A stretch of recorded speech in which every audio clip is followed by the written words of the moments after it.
Dans cet épisode, vous verrez que la femme dit à Tanuja, « Tu es Tanu, et tu es revenu dans ce monde sous la forme de Tanuja pour Rishi parce que tu avais juré que chaque fois qu'il ferait face à des problèmes, tu serais son bouclier.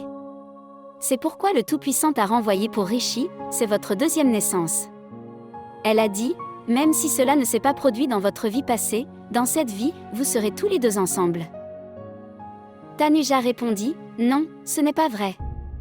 Je ne suis pas Tanu. Pourquoi ne comprends-tu pas? C'est juste une coïncidence.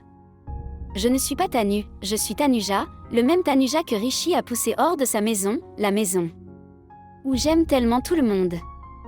Mais oui, je ressens quelque chose. Je me souviens de vieilles choses, de souvenirs flous que je ne comprends pas d'où ils viennent, mais s'il te plaît, ne m'en parle pas le destin. J'ai très peur de tout ça. » La femme a continué à expliquer et a dit, « Vous êtes bien Tanu, et vous êtes revenu dans ce monde, et le Tout-Puissant vous a à nouveau donné le visage de Tanu. » Tanuja répondit, « Si le Tout-Puissant fait vraiment tout cela, alors il devrait aussi me renvoyer chez Rishi pas d'une mauvaise manière, mais de la bonne manière et m'y envoyer de telle manière que je n'ai jamais à partir.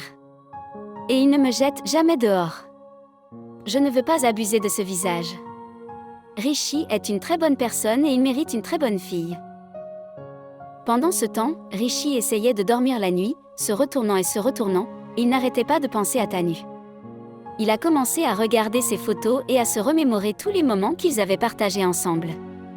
Il s'est dirigé vers la fenêtre, a regardé la lune et a dit, « Où que soit ma Tanu, dis-lui qu'elle me manque beaucoup. » Tanuja a passé la nuit dans le temple avec la femme, qui a prié pour qu'ils se réunissent.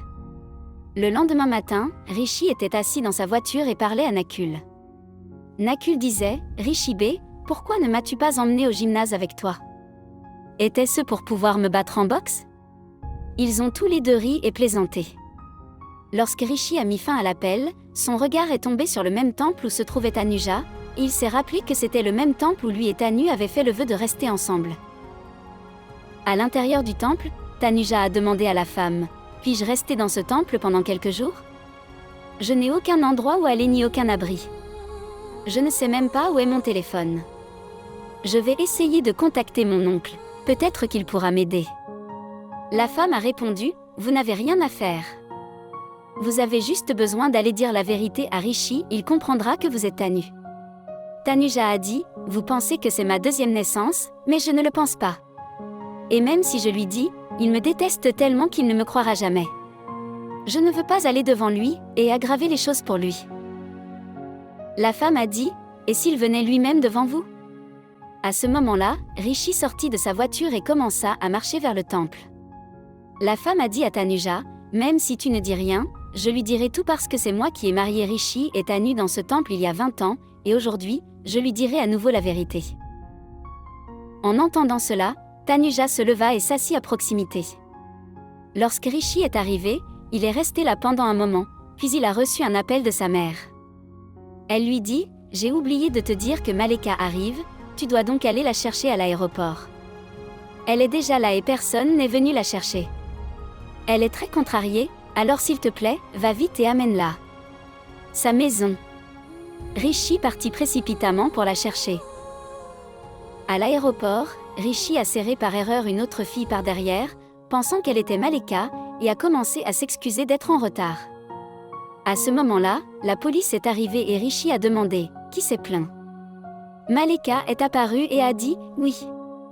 J'ai porté plainte contre vous pour harcèlement sur une fille. » Ensuite, Maleka a commencé à le taquiner en lui disant, « Tu embrasses la mauvaise fille? Tu flirtes avec une autre fille que moi? Tu as toujours été comme ça, tu regardes d'autres filles que moi. » Après l'avoir taquinée pendant un moment, elle a renvoyé la police, l'a rencontré et lui a dit, « Tu m'as tellement manqué. » Rishi a répondu, « Tu m'as manqué aussi. » Pendant ce temps, la femme se préparait à aller voir Rishi et à lui dire toute la vérité. Elle dit à Tanuja, « Tu es le Tanu de Rishi et tu devrais le retrouver. Je te promets que je ferai en sorte que cela se produise. D'une manière ou d'une autre, je t'enverrai chez la personne pour laquelle tu es revenu. » Puis elle est partie. Sur le chemin du retour, Rishi et Maleka conduisaient, et pendant leur conversation, Maleka a demandé, « Qui est la fille qui t'a ramené le sourire? Tu es redevenue si cool. Tu étais si sérieuse avant. » Elle lui a demandé plusieurs fois, mais il n'a rien révélé et s'est contenté d'en rire. Puis il a arrêté la voiture et est sorti. Elle a demandé à nouveau, « Dis-moi, qui est cette fille ?» Rishi a répondu, « Il n'y a personne. Je suis juste heureux pour ma famille et je vis une nouvelle vie maintenant. » Elle a dit, « Alors ça veut dire que j'ai encore une chance ?» Rishi a rapidement répondu, « N'y pense même pas. » En riant et en plaisantant, ils remontèrent dans la voiture et repartirent. Pendant ce temps, Tanuja parlait toute seule, pensant, « Qu'est-ce que cette femme ? Pourquoi est-elle si absorbée par l'histoire d'amour de quelqu'un, et à ce point aussi ? Je ne comprends pas pourquoi elle dit que c'est ma deuxième naissance.